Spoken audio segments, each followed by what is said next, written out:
올겨울 왜 이렇게 난방비가 부담스러울까? 겨울이 유난히 길게 느껴지는 이유는 추위 때문이 아니라 그 추위를 버텨내기 위해 들어가는 비용 때문이라는 말이 있습니다. 젊을 때는 별 생각 없이 넘겼던 난방비가 나이가 들수록 더 크게 다가오는 이유도 바로 그것일 겁니다. 아니, 내가 난방을 더 세게 틀지도 않았는데 왜 매년 요금이 올라가는 걸까? 이 질문이 마음속에 한 번쯤 스치셨을 겁니다. 그 답은 의외로 간단합니다. 우리가 난방을 못한 게 아니라 집이 열을 너무 잘 버려서 그렇습니다. 많은 분들이 보일러 온도를 낮출 것인가, 끌 것인가에 집중하지만 실제로 난방비를 결정짓는 핵심은 온도 조절이 아니라 새는 열을 줄이는가입니다. 이 차이를 아는 사람과 모르는 사람 사이에 겨울마다 23만 원이 아니라 적게는 5만 원, 많게는 10만 원 이상 차이가 납니다. 난방비 절약 보일러 조절이라는 오해. 대부분 이렇게 생각합니다. 보일러를 틀면 돈이 든다. 그래서 끈다. 추워지면 다시 켠다. 언뜻 합리적으로 보이지만 실제로는 가장 비싼 방식입니다. 왜냐하면 보일러는 켜는 순간 제일 많은 에너지를 쓰기 때문입니다. 식어버린 바닥을 다시 데우기 위해 최대 출력으로 올라가기 때문이죠. 그래서 껐다 켰다는 절약이 아니라 재가열 요금을 계속 내는 방식이 됩니다. 그럼 외출할 때도 아예 끄지 말라는 말인가요? 네, 외출이 12시간 정도면 끄는 것보다 온도만 낮춰 유지하는 편이 오히려 더 적게 나옵니다. 왜냐하면 바닥이 식지 않기 때문이죠. 게스트. 아, 그러니까 끄는 게 절약이 아니라 식지 않게 유지하는 게 절약이다. 진행. 맞습니다. 난방비의 핵심은 얼마나 데우는가가 아니라 얼마나 덜 식히는가입니다. 이것이 첫 번째 진실입니다. 난방은 켜두는 시간이 아니라 얼마나 덜 식히느냐가 요금을 좌우한다. 이 원리 하나만 이해해도 겨울 난방비가 절반 가까이 달라집니다. 난방비 절약의 진짜 핵심은 온도가 아니라 새는 열입니다. 우리가 난방을 올려도 따뜻해지지 않는 이유는 집안의 공기가 차가워서가 아니라 따뜻해진 공기가 그대로 밖으로 빠져나가고 있기 때문입니다. 난방비를 절약하려면 보일러 온도를 낮추는 것보다 먼저 집이 열을 지킬 수 있는 몸이 되어야 합니다. 이걸 모르면 얼마나 난방을 해도 항상 같은 결론이 나옵니다. 분명히 틀었는데 왜 나는 계속 춥지? 1. 열이 가장 많이 새는 곳은 창문 틈입니다. 많은 분들이 커튼, 단열 필름부터 생각하지만 실제로는 외풍, 즉 바람이 새는 틈새가 첫 번째 적입니다. 커튼은 보조수단일 뿐이고 필름은 차가운 창문 표면을 막아주는 역할입니다. 그보다 더 중요한 것은 바람기를 막는 것, 즉 틈 막기입니다.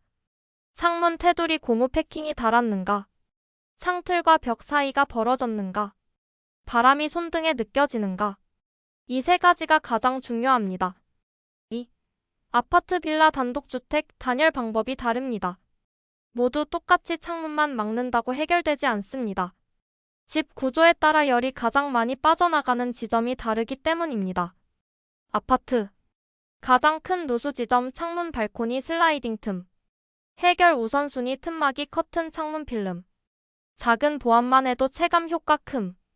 빌라 저층 낡은 건물. 누수 지점 창틀 틈, 현관문 바람. 해결 우선순위 현관 하단 마금 창문 틈새 커튼. 복도식 구조면 외풍이 더 심해 체감 난방 저하가 빠름. 단독주택.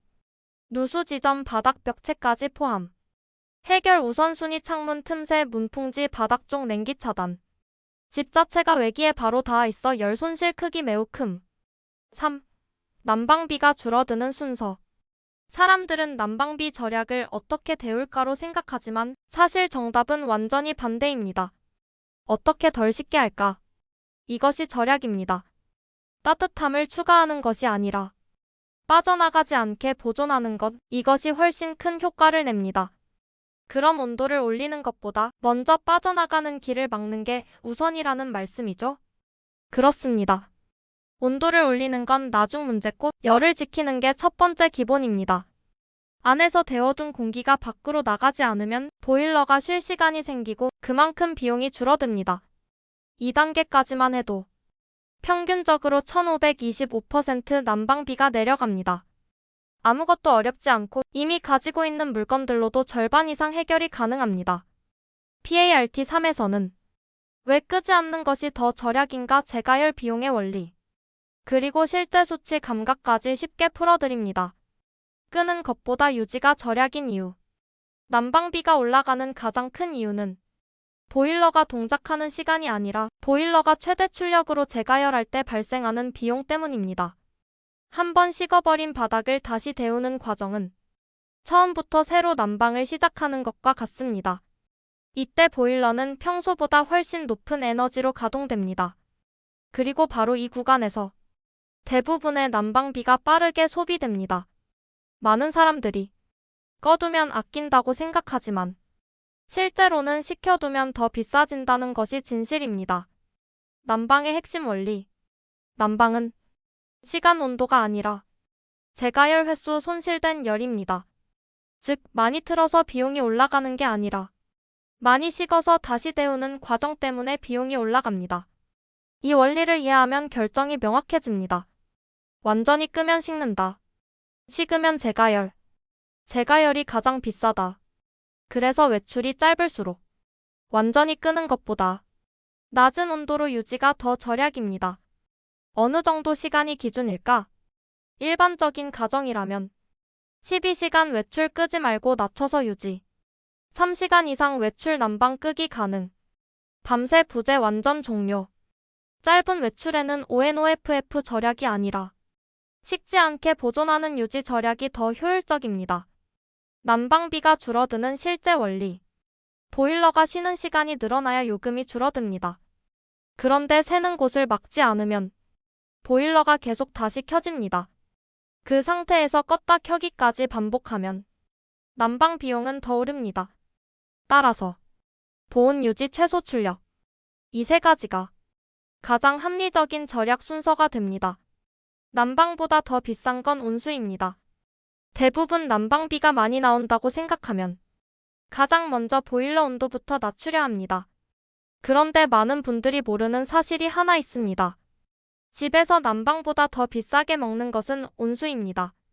물은 식으면 다시 데워야 하고 차가운 수돗물을 데우는 과정이 바닥 난방보다 훨씬 큰 에너지를 소모합니다. 그래서 같은 보일러를 사용하더라도 온수 가동이 잦아질수록 요금이 올라갑니다. 왜 더 비쌀까? 바닥 난방은 한 번 데우면 어느 정도 유지가 됩니다. 그런데 온수는 사용할 때마다 다시 식은 물을 데웁니다. 난방은 기온 유지형, 온수는 즉시 가열형. 이 차이 하나만으로도 소비 에너지 구조가 완전히 달라집니다. 그래서 온수 온도를 낮춰야 절약인가? 많이들 이렇게 생각합니다. 하지만 절약의 핵심은 온도가 아닙니다. 핵심은 가동 횟수입니다. 온수를 한 번 길게 쓰는 것보다 짧게 여러 번 나눠 쓰는 습관이 요금을 더 올립니다. 실제 절약 원리는 이것입니다. 온도 낮추기 효과 중간. 온수 빈도 줄이기 효과 매우 큼. 난방은 식는 면적이 넓을수록 손해지만 온수는 가동 횟수가 많을수록 손해입니다. 그래서 절약 공식은 이렇게 정리할 수 있습니다. 난방은 보존이 핵심, 온수는 빈도가 핵심. 실생활 개선 팁. 설거지를 할 경우 한 번에 모아서 하는 것이 훨씬 절약. 샤워 중간중간 물 끄는 것보다 빠르게 끝내는 것이 더 절약. 세안 시 온수 예열을 길게 틀어두는 것 금물. 겨울철 자주 반복되는 손 씻기 온수 대신 미지근한 냉수. 이 네 가지만 바꿔도 많은 가정에서 난방비가 아니라 온수요금 때문에 올라가던 부분이 크게 줄어듭니다. 집 형태별로 다른 절약법. 가장 먼저 잡아야 할 지점. 겨울철 난방 효율은 무엇을 얼마나 돌리는가가 아니라 어디서 빠져나가는가로 결정됩니다. 이때 가장 중요한 기준은 집의 구조입니다. 아파트, 빌라, 단독주택 이 세 가지는 열 손실 위치가 다릅니다. 따라서 절약법도 달라야 효과가 제대로 납니다. 1아파트에서 가장 먼저 해야 할 절약. 아파트는 콘크리트로 둘러싸여 있고 외벽 단열 성능이 다른 주택보다 상대적으로 우수합니다. 그래서 열이 벽이 아니라 창문으로 빠져나갑니다. 가장 우선순위가 높은 곳은 발코니 슬라이딩 틈입니다. 여기가 벌어져 있으면 실내 온도를 아무리 올려도 난방비만 새어나갑니다. 아파트 절약 우선순위는 다음과 같습니다. 창문 틈새 막기, 발코니 하단 바람길 차단, 두꺼운 커튼으로 복사 냉기 차단, 여닫이 창이 아닌 슬라이딩 창을 특히 강화. 이 네 가지만 해도 난방비가 가장 빠르고 크게 줄어듭니다. 이 빌라 특히 저층 노후 건물에서 가장 먼저 해야 할 절약. 빌라는 구조적으로 외풍이 많고 복도식 구조라면 현관문이 가장 큰 약점입니다. 많은 분들이 창문만 막아두는데 실제로는 현관 하단의 틈을 통해 찬 공기가 가장 많이 들어옵니다. 그래서 빌라에서는 순서가 바뀝니다. 현관 하단 틈새 차단, 현관문 기밀 테이프 보강, 창문 틈 보완, 방문 닫지 말고 순환 유지. 특히 바람이 계속 들어오는 상태에서는 히터나 보일러를 아무리 돌려도 따뜻한 공기가 머물지 못합니다.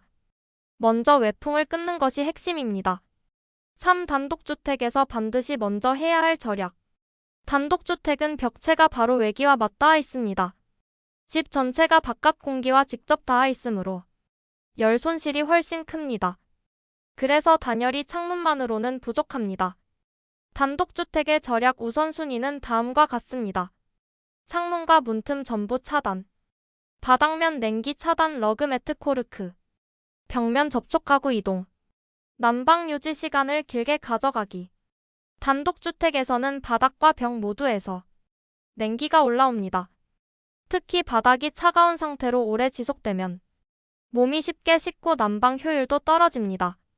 그래서 단독주택은 단열 유지 온도 순서가 가장 효과적입니다. 구조에 맞는 우선순위가 절약 효과를 결정한다. 많은 분들이 한 가지 팁만 듣고 집의 구조를 고려하지 않은 채 적용하다가 효과를 못 보고 포기합니다. 하지만 구조에 맞게 순서를 바꾸면 같은 난방비여도 훨씬 따뜻합니다. 아파트는 창문, 빌라는 현관, 단독은 바닥과 외벽. 이 세 가지만 정확히 기억해도 난방비 절약의 절반은 해결됩니다. 전기장판, 히터, 패널 난방 무엇이 가장 절약일까? 겨울철 난방기기 하면 가장 먼저 떠오르는 것이 전기장판입니다. 많은 분들이 전기장판이 가장 싸다라고 알고 있지만 이 말은 절반만 맞고 절반은 틀린 정보입니다. 전기장판이 과소비를 일으키는 제품은 아닙니다. 하지만 이것 하나만으로 모든 난방이 해결되는 것은 아닙니다. 그리고 장시간 사용할 경우 몸 컨디션에는 영향을 줍니다. 전열기기의 특징을 먼저 이해해야 합니다. 전기장판 가장 저전력 체열 유지형, 온풍기 히터 빠른 가열 전력 소모큼, 패널형 난방기 지속 난방 온도 유지형, 보일러 면적 난방 가동 유지비는 안정적. 이 네 가지의 역할은 전부 다릅니다. 어떤 것이 가장 싸다가 아니라 어떤 조합이 가장 낭비가 없다가 핵심입니다. 여기서 많은 분들이 하는 질문이 있습니다. 그럼 제일 아끼려면 전기장판만 쓰면 되는 거 아닌가요? 표면적으로 보면 맞아 보이지만 실제로는 그렇지 않습니다. 전기장판은 몸을 데울 뿐 공기를 데우지 않습니다. 그래서 깨는 순간 다시 추위를 느끼게 되고 결국 난방기를 또 켜게 됩니다. 건강 측면도 고려해야 합니다. 전기장판은 피부와 매우 가까운 위치에서 장시간 열을 전달합니다. 이때 일정 온도 이상의 노출이 지속되면 피부 조직이 마르고 저온 화상 형태의 손상이 생길 수 있습니다. 또한 전기장판 사용 시 실내 습도가 떨어지기 쉬워 몸은 따뜻한 듯해도 코와 기관지는 더 쉽게 마릅니다. 그래서 전기장판은 짧게 빠르게 취침 전 체온 올릴 때 이렇게 사용하는 것이 가장 효율적입니다. 반대로 패널형 난방기는 공기를 천천히 데워 일정 온도로 유지해줍니다. 전기장판보다 전력은 더 들지만 몸에 부담이 적고 기상 직후에도 추위를 덜 느끼게 됩니다. 히터는 단시간 승온에는 효과적이지만 계속 켜두면 요금이 빠르게 올라갑니다. 따라서 히터는 빠른 가열용이지 지속 난방용이 아닙니다. 가장 효율적인 조합은 상황에 따라 달라집니다. 잠들기 전 전기장판 단시간 예열, 취침 중 약한 보일러 유지, 아침 기상 전후 패널형 오라디에이터형 유지 난방. 급한 추위 히터로 짧게 보충. 이렇게 역할을 나누면 각 기기는 서로 부족한 부분을 보완하게 되고 전체 난방비가 자연스럽게 낮아집니다. 요약하면 이렇게 정리됩니다. 전기장판은 몸, 패널형 난방은 공기, 보일러는 집 전체, 히터는 단시간 보충. 각자의 역할이 다르기 때문에 한 가지만 쓰는 것보다 적절히 나눠 쓰는 것이 가장 절약입니다. 온도를 올리지 않고도 따뜻해지는 방법. 난방비 절약에서 가장 중요한 두 번째 축은 얼마나 덜 식히느냐이고 세 번째 축은 바로 체감 온도를 올리는 환경 조절입니다. 실내 온도가 같아도 어떤 집은 따뜻하게 느껴지고 어떤 집은 차갑게 느껴집니다. 이 차이를 만드는 것이 바로 습도와 배치입니다. 1. 습도가 체감 온도를 결정합니다. 실내 습도가 4050% 유지되면 체감 온도는 실제 기온보다 23도 더 높게 느껴집니다. 반대로 습도가 30% 이하로 떨어지면 공기 온도는 같아도 훨씬 차갑게 느껴집니다. 그래서 겨울에는 난방 수분 유지, 이 두 가지가 함께 가야 같은 난방으로도 더 따뜻함을 느낄 수 있습니다. 가습기를 꼭 살 필요는 없습니다. 빨래를 실내 건조하는 것만으로도 충분한 효과가 납니다. 이 가구 배치도 난방 효율을 바꿉니다. 많은 가정에서 난방기의 열이 가구 뒤로 숨어버립니다. 특히 침대나 장롱이 벽 전체를 막고 있는 경우 차가운 벽과 열의 충돌로 냉기가 강해집니다. 침대 헤드가 외벽과 맞닿아 있다면 머리 쪽으로 냉기가 계속 전도됩니다. 이럴 경우 침대를 거실 쪽 벽으로 이동하는 것만으로도 체온 유지가 더 쉬워집니다. 3. 커튼 길이와 두께. 많은 분들이 커튼만 설치하면 단열이 된다고 생각하지만 효과는 커튼의 재질이 아니라 길이에서 먼저 나옵니다. 바닥까지 닿는 두꺼운 커튼은 창 아래쪽으로 스며드는 냉기를 차단합니다. 반대로 짧은 커튼은 상단만 가려줄 뿐 하단 냉기를 막지 못합니다. 따라서 단열 목적이라면 재질보다 길이가 더 중요합니다. 4. 공기순환. 난방이 약하다고 느껴지는 집일수록 공기가 한 곳에 머물러 있습니다. 따뜻한 공기가 천장 위에 쌓여버려 사람이 있는 생활 영역까지 내려오지 않습니다. 선풍기를 약하게 위아래 방향으로 돌리면 따뜻한 공기가 순환되어 난방 효율이 훨씬 높아집니다. 이때 전력 소모는 아주 미미합니다. 5. 체감 온도 상승 효과 정리. 습도 유지 체감 23도. 침대 가구 배치 조정 냉기 차단. 커튼 길이 확보 하단 냉기 차단. 공기 순환 난방 효율 증가. 이 네 가지는 보일러 설정 온도를 올리지 않고도 체감 환경을 따뜻하게 만들어줍니다. 즉, 난방비가 늘지 않아도 따뜻함은 늘어나는 방법입니다. 마지막 정리 진짜 절약은 덜 데우는 것이 아니라 덜 식히는 것. 겨울 난방비가 오르는 이유는 우리가 열을 적게 만들어서가 아니라 만든 열을 제대로 붙들어 두지 못하기 때문입니다. 따뜻함은 생산보다 보존이 훨씬 값싸고 효과적입니다.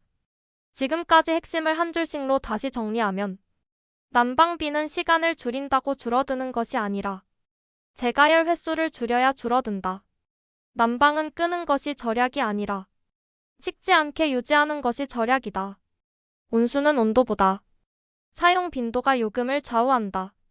절약 핵심은 무엇을 틀까가 아니라 어디로 빠져나가나이다. 난방 효율은 강도보다 단열 순환 습도가 결정한다. 집 구조가 다르면 절약의 우선순위도 달라진다. 잘못 알고 있는 대표 상식 3가지. 보일러는 껐다 켜야 절약된다. 짧은 외출은 유지가 절약. 전기장판만 쓰면 가장 싸다. 몸만 데우고 공기를 못 데워 장시간 비효율. 커튼만 치면 단열된다. 틈새 차단이 먼저 커튼은 보조. 정말 중요한 결론.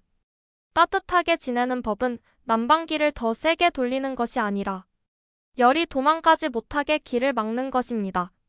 집이 한번 따뜻해지면 그 따뜻함이 오래 머물게 만드는 방향, 이것이 진짜 절약입니다. 현실 적용 체크리스트. 마지막으로 실전 체크 포인트를 짚어드리겠습니다. 낮추기보다 지키기, 끄기보다 유지하기, 온도보다 빈도 줄이기. 커튼보다 틈새 먼저. 전기장판 단독 사용보다 조합 사용. 건조한 난방보다 습도 4050% 유지. 이 6가지는 당장 오늘부터 바로 적용할 수 있고 소비 전력과 난방비 절감 효과가 가장 빠르게 나타나는 항목들입니다. 모두들 차근차근 한 개씩 실천해 나가시면 요금이 다달이 줄어들 것입니다. 절약은 작은 것부터 천천히 실천해 보시길 바랍니다. 모두 부자 되는 길 한 걸음씩 가는 겁니다.